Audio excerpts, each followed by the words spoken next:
Hi, hello everyone. Welcome to our channel. My delight is in education. Today we are going to discuss the 2nd July 2021 the Hindu news analysis in Telugu.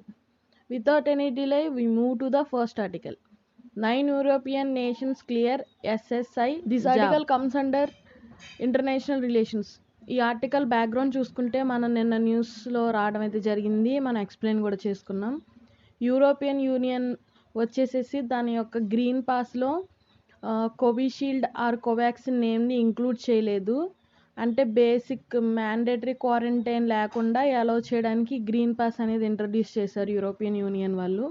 ఈ green pass అంటే ఏంటి, అందులో ఏముంటుందంటే digital Covid certificate. అది ఏంటంటే అందులో ఏం information ఉంటుందంటే ఆల్రెడీ కోవిడ్ వచ్చిందా, వస్తే కోవిడ్ రికవరీ అయ్యారా, వాళ్ళు ఇచ్చిన 4 వ్యాక్సిన్స్లో ఏదో ఒక వ్యాక్సిన్ వేసుకుని ఉన్నారా, ఇప్పుడు టెస్ట్ చేస్తే నెగిటివ్ వచ్చిందా అనే ఇన్ఫర్మేషన్ అంతా అందులో ఉంటుంది. దాన్ని బట్టి వాళ్ళు మ్యాండేటరీ క్వారంటైన్ లేకుండా యూరోపియన్ కంట్రీస్లోకి అలౌ చేస్తారు.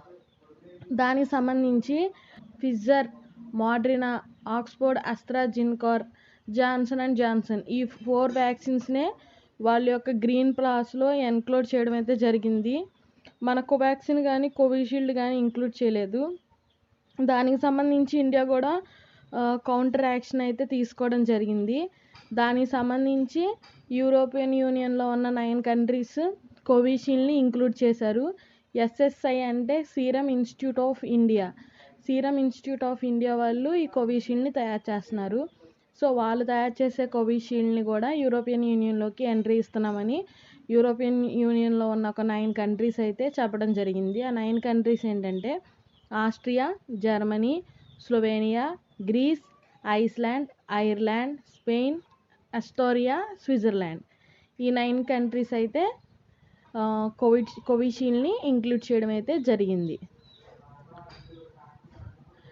ఇది రెసిప్రోకల్ యాక్షన్ యొక్క రిజల్ట్ అన్నమాట. This was regarding this article. Now we are going to next article. In last academic year, only 22% schools had internet. This article comes under GS paper 2 regarding education.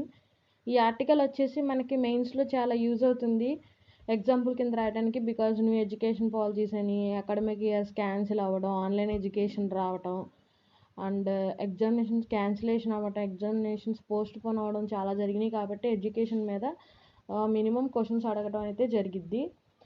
So ఈ టాపిక్లో మనం చూసుకుంటే అసలు ఈ report ఏంటి, ఎవరు release చేశారు, రిపోర్ట్లో ఎంతెంత పర్సెంట్ ఏముందనేది తెలుసుకుందాం. ఈ రిపోర్ట్ వచ్చేసేసి the unified district information system for education plus UDISE అనే వాళ్ళు ఈ రిపోర్ట్ రిలీజ్ చేయడం అయితే జరిగింది. ఈ రిపోర్ట్ చూసుకుంటే కనుక మనం 33% స్కూల్స్లో మట్టికే బేసిక్ కంప్యూటర్ ఫెసిలిటీస్ అనేవి ఉన్నాయి అని చెప్పడం అయితే జరిగింది. అండ్ ఇన్ కేరళ చూసుకుంటే అబోవ్ 90% స్కూల్స్లో కంప్యూటర్ బేసిక్ ఫెసిలిటీస్ అయితే ఉన్నాయి. గవర్నమెంట్ స్కూల్స్లో చూసుకుంటే లెస్ దాన్ 30% బేసిక్ ఫెసిలిటీస్ అనేవి ఉన్నాయి. ఇవన్నీ 2019-20 రిపోర్ట్ ప్రకారం. అండ్ ఇంకా ఇంటర్నెట్ విషయంకి వస్తే ఈ లాక్డౌన్ టైంలో ఓన్లీ 22% ఆఫ్ స్కూల్స్కే ఇంటర్నెట్ ఫెసిలిటీస్ ఉన్నాయి.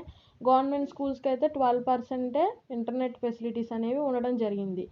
ఇవి మనం మ్యాప్లో చూద్దాం ఏ ఏరియాలో good and below average, above average, వర్స్ట్లో ఉన్నాయో చూద్దాం. ఆ గ్రీన్ ఏరియాలో ఉన్న ఈ కంట్రీస్ ఏవైతే ఉన్నాయో ఛత్తీస్గఢ్, కేరళలో మనం above 80% computer facilities, internet facilities అనేవి చూస్తాం. అండ్ ఇక్కడ రెడ్ మధ్యప్రదేశ్, ఉత్తరప్రదేశ్, బీహార్, వెస్ట్ బెంగాల్ ఇక్కడ లెస్ దాన్ 20%. ఎల్లో కొంచెం గుడ్ ఉన్న ఏరియాస్ ఎల్లోలో గుజరాత్, మహారాష్ట్ర, తమిళనాడు, జార్ఖండ్, హర్యానా, పంజాబ్. ఇక్కడ మనకి 50 to 80% వరకు కంప్యూటర్ ఫెసిలిటీస్ అనేవి ఉన్నాయి.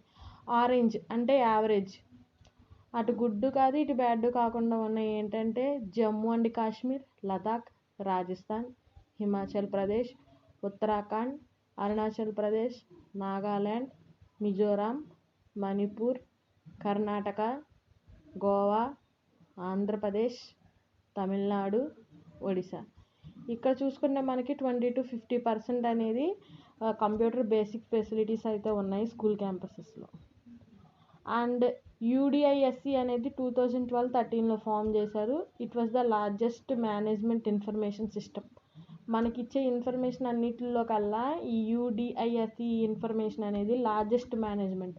ఎందుకంటే కొన్ని లక్షల స్కూల్స్, కొన్ని కోట్ల స్టూడెంట్స్, కొన్ని కోట్ల టీచర్ల గురించి ఇన్ఫర్మేషన్ ఇస్తుంది కాబట్టి లార్జెస్ట్ ఇన్ఫర్మేషన్ ఇన్ ఇండియా అనమాట ఇది.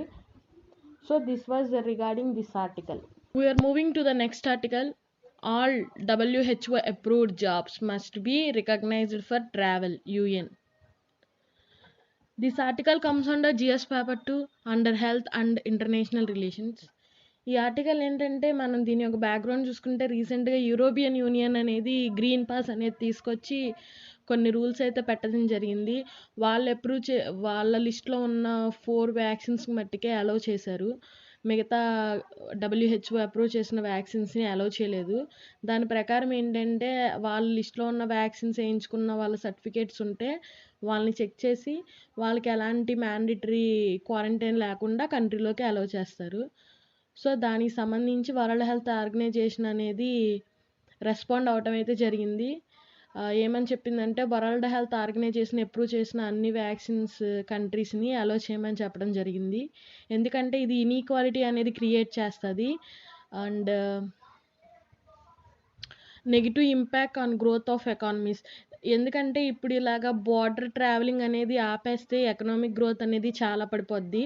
బార్డర్ షట్ డౌన్ అనేది చాలా బ్యాడ్ ఇంపాక్ట్ చూపిస్తుంది ఏ కంట్రీ మీదైనా. సో రీసెంట్గా మనకి సైనోఫార్మ్ అండ్ సైనోవాక్ అనే 2 వ్యాక్సిన్స్, చైనా యొక్క వ్యాక్సిన్స్కి వరల్డ్ హెల్త్ ఆర్గనైజేషన్ అనేది అప్రూవ్ చేయడం అయితే జరిగింది.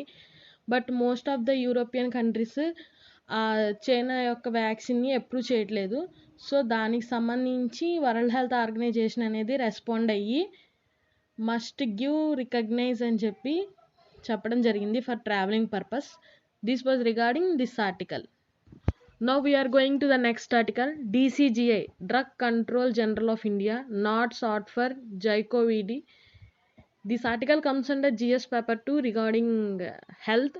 ఇదేంటంటే ప్లాస్మిడ్ DNA వ్యాక్సిన్ అనమాట. ఈ వ్యాక్సిన్ వచ్చేసేసి మనకి జైడస్ కాండిలా అనే కంపెనీ తయారు చేస్తుంది జైకోవిడ్ని. It is an plasmid DNA vaccine to counter COVID-19. దీనికి కనుక వరల్డ్ హెల్త్ ఆర్గనైజేషన్ అప్రూవల్ ఇస్తే it was the world's first plasmid DNA vaccine for COVID-19. దీనికి కనుక అప్రూవల్ వస్తే కనుక ఇది వరల్డ్లో ఫస్ట్ ప్లాస్మిడ్ DNA వ్యాక్సిన్ అవుతుంది. అయితే ఈ జైడస్ కాండలా వారు ఈ కంపెనీ వాళ్ళు ఏం చేశారంటే కొన్ని ట్రయల్స్ అయితే కండక్ట్ చేశారు మన ఇండియాలో, క్లినికల్ ట్రయల్స్ అనేవి.